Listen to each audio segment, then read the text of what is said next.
Hi everyone, and welcome back to the channel. Today we'll be going about the sewing of this underbust corset gathered gown, which has an asymmetric neckline with a collar. So it's a 100% beginners friendly tutorial. So as you can see, my inspo had only one sleeve fixed to the armhole, but for me I fixed two sleeves to mine because I intend wearing this particular gown to church. So it's all a matter of preference. You can pipe one off your armhole and fix your sleeve to one part. If it sounds really like something you're interested in learning how to do, please continue watching. Without much ado, let's get started. So basically, this is the sewing part of this particular dress. So the drafting tutorial has been uploaded on the channel, which the thumbnail is right here on the screen, and I'll also be linking it in the comment section. All right, so after drafting on our pattern paper, I went ahead to cut out on my fabric. So I used the high quality crepe blue fabric, creating mine as earlier mentioned in the drafting part of the tutorial. So it's really advisable you please go ahead and watch that part out. Okay, so here's the collar. At the top part on the base, I added half of an inch, which will be for my joining or sewing allowance, and I cut out on fold as well. As you can see, I have two pieces right here. So for this is the side front of my dress, and you can see that at the top part I added half of an inch, at that cuff part I added half of an inch, and also at the base I added half of an inch. So to the size I already added my stitching allowance while I was drafting. So this is for the yoke part. You can see all around I added half an inch aside the top part, which is the shoulder. For my center front, I added half of an inch to the sides and to the neckline area, and also at the base. So all of these allowances you're seeing right here are all half of an inch. So this is it. You have to cut out your center front on spread out. Okay, you don't have to fold your fabric into two. So this is for the back corset. Okay, this is for the corset part for the back. All around I added half of an inch as well. So on that part where I made my arrow, if you can remember vividly from the drafting, I'll go ahead and notch that point, which will be my underbust. So I didn't add stitching allowance to the side because I already did that while I was. So I also have 4 pieces of that part. Okay, so this is for the front underbust corset. I have 2 pieces of this. One part will be my main fabric, the other one will be acting as my lining piece. So this is for the back part of my dress. You can see I cut out a facing, and I just added half of an inch only to the base. Okay, so the next thing I'm going to do is to notch my dart. So I'm using a facing. You can actually line yours up if you want, but I didn't see the necessity because this my fabric is very thick. On this corset part, at the top part and then at the base, I also added half of an inch. Okay, so firstly I'm going to start working on this underbust corset part before I move over to the main gown. All right, so now I've removed the pins I have and I've spread this out, as you can see right here. So if your fabric is actually light, if it is lightweight, go ahead and iron your stay to both your actual fabric and to your lining piece. All right, but this my fabric is very thick, like if only you can feel it, it's very thick. So I didn't really buy the idea of ironing my stay because it already has the stability which I'm looking for. So now I've separated the back part of this my underbust corset. So I'm going to align them now at the sides, right sides facing each other. So I'll arrange them properly before I go ahead to pin the sides alone, and then mark half of an inch, which was what I left as my sewing allowance. Hope you all can remember. So that's the essence of actually watching out this drafting part of this tutorial, so you don't get confused on everything that I'm doing right here. Okay, so now I've marked this half of an inch. I'm also going to repeat the same thing for the other side. That will be 7 as my lining piece. Okay, so I've gone ahead now to do this, and you can see what I have so far after joining at the side. So I also repeated the same thing for the other side as stated earlier. Now right side facing each other, I'm going to place these 2 fabrics I have right here and then secure the 2 ends using just half of an inch. Okay, so when I'm done doing that, I'll flip it to the right side and also iron this my stitches open. My seam, I'm going to iron them open. So after this, the next thing I'm going to do is to create my boning channels for my boning. So firstly, I'm going to get the middle or the center of this my underbust corset, which is that point where I'm marking right now. So I connected from the top part to the base. So I'm going to mark at least 1.5 inches away from the joints I have with the back part, and I'll also make a straight line. I'll also mark another just 1 inch away from that line and also connect it straight.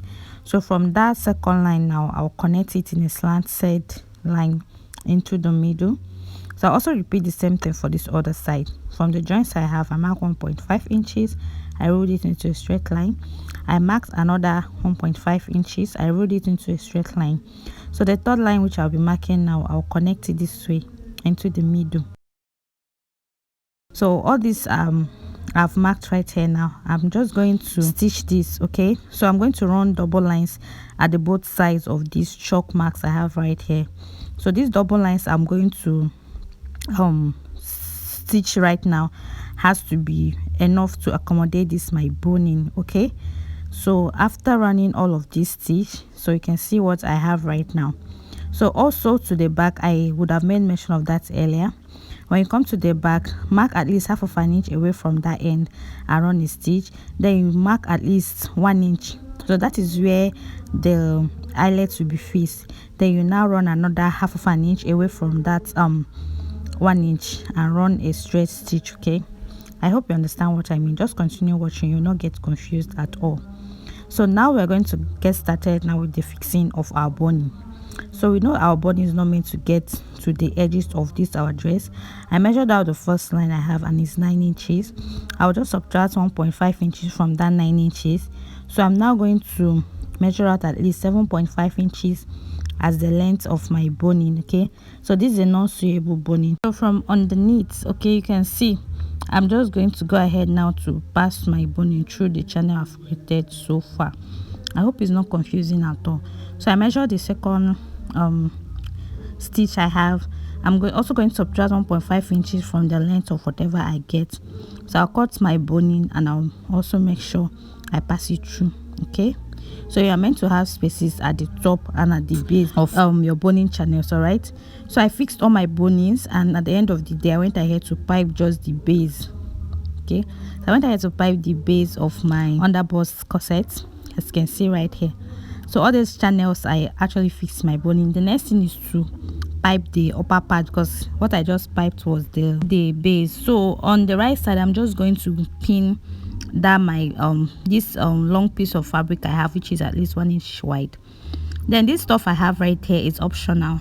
I just wanted to use it for decoration, just to add more beauty. So at the end of the day, when I was done, I didn't really end up doing fixing that stuff on my boning channels, but I've gone ahead now to fix my eyelets, as you can see. So it's 4 in total.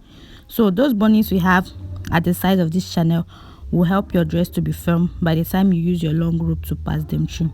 So I'm also done piping the top part, and you can see how beautiful this looks. So the next thing now is to move over to the body part of this our gown. So here at the front part I'm going to start working with firstly. So right here now is the side front and also the center front. I'm going to remove this my pattern paper from each of them so that I can start joining.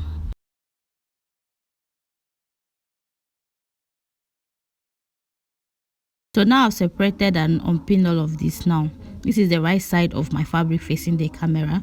You can actually line this up if you want. So I already gave you the reasons why I'm not lining this up already. Okay, so I'm going to place the center front and the side front right sides facing each other on that curve part, where I also added half of an inch for joining allowance. So from the base you can see that I'm pinning this. So I'll pin this all the way till it gets up to the parts where I cut out, okay, while we were drafting. Hope you can remember. And now stitch using just half of an inch. So when I'm done stitching, this is what I have for the both sides, you can see. So I use half of an inch to stitch, and I'll later go on ahead to just weave that off. Okay, so the next thing I'm going to do is to fix my collar. Okay, so for this my collar, you can see I still have my paper on it. So at the base I just went ahead to stitch. Okay, so I've gone ahead to stitch it. It's right sides facing each other at this point.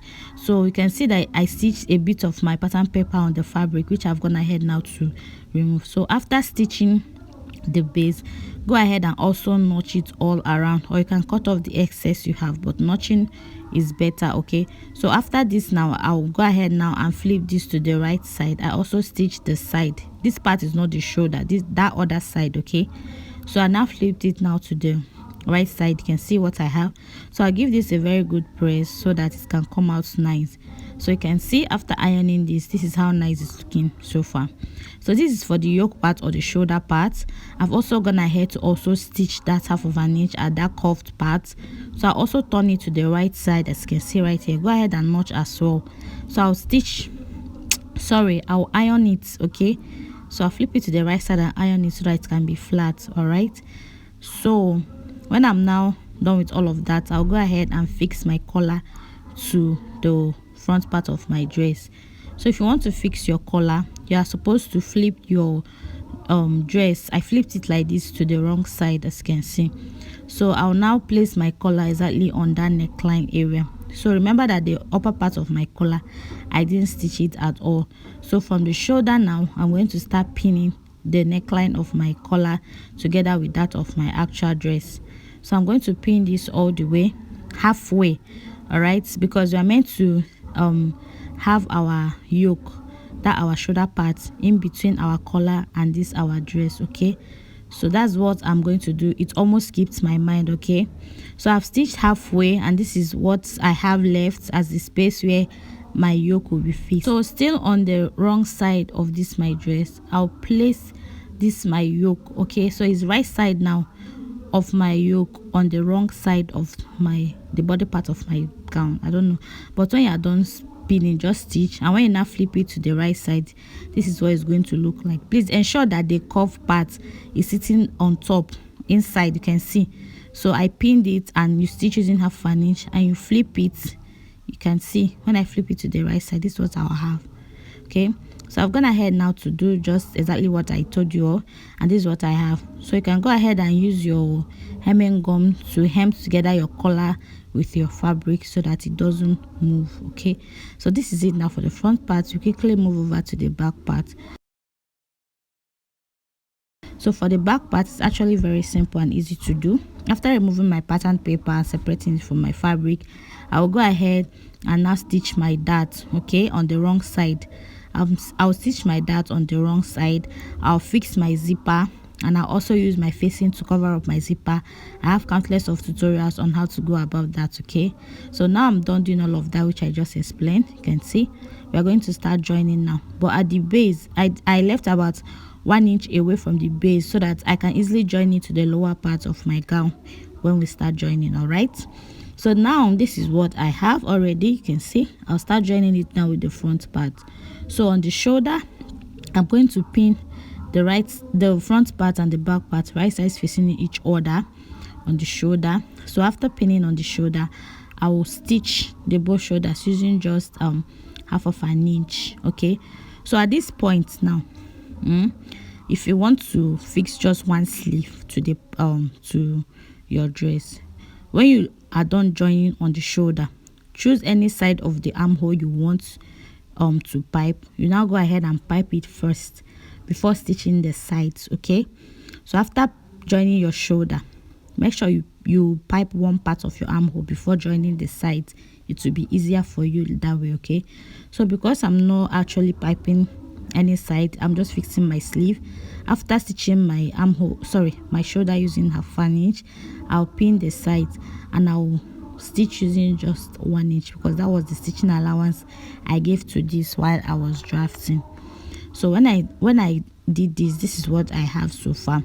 So I'll quickly move over to the base or the gathered part of our gown. So I already subtracted my half length from my full length. So the length of this lower part of my gown I have is 35 inches. So in width, I'm using about 2.5 yards to get my gathers right here. As you can see, I'm measuring it out right here. So what I have here is 2.5 yards. So it's just few inches left to get to 18 inches. So it's roughly 2.5 yards. And at the top part, I already ran my gather stitch, as you can see right here. So I'll fold this now into 2 so that I can notch the middle. You all know how I'm always particular about my gathers. Okay, so when I now notch this, I'll get the upper part of my gown and I'll also fold it into 2 so that I can notch the middle as well. So after notching now, I'm going to get the right side of the lower part of my gown, and on the notch part, right sides facing each other, I'm going to pin the upper part of my gown and the lower part. So what I'll do now is also get the ends of these 2 pieces I have right here and also pin them. Okay, that's the ends or the zipper part of the upper part of my gown and the ends of the sides of this lower part of my gown. Please don't get confused, honestly. So I'll just pin them together and now start pulling on my thread. Okay, so don't pull too hard so that it doesn't cut, but just pull so that the top part on one side will align with that of the upper part of your gown. Okay, please don't get confused at all, please, I'm begging you all.